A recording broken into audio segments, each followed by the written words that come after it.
સાબરકાંઠા જિલ્લાના પોશીના તાલુકામાં ગુણભાખરી ચિત્ર વિચિત્ર મહાદેવના ધામમાં આજરોજ આદિવાસી સમાજના મહાનાયક જયપાલસિંહજી મુંડાની 122મી જન્મ જયંતિ નિમિત્તે એક મીટિંગનું આયોજન રાખેલ.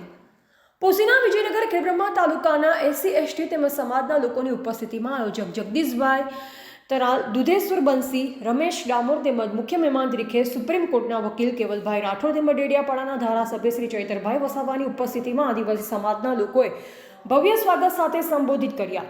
ચૈતર વસાવાના આદિવાસી સમાજમાં શિક્ષણ તેમજ જાગૃતિ લાવવા બાબતે ધ્યાન દોરી અને સમાજમાં એક નવી સુર ફૂંકી તેમ આહવાન આપતા કહ્યું કે સમાજ એક શિક્ષિત અને જાગૃતતા દાખવવા બાબતની એમના અંદાજમાં એમને સમાજ પ્રત્યે લાગણી દર્શાવતા આદિવાસી સમાજમાં ખુશીનો માહોલ જોવા મળ્યો. રિપોર્ટર ગિરીશ પ્રજાપતિ, પોશીના.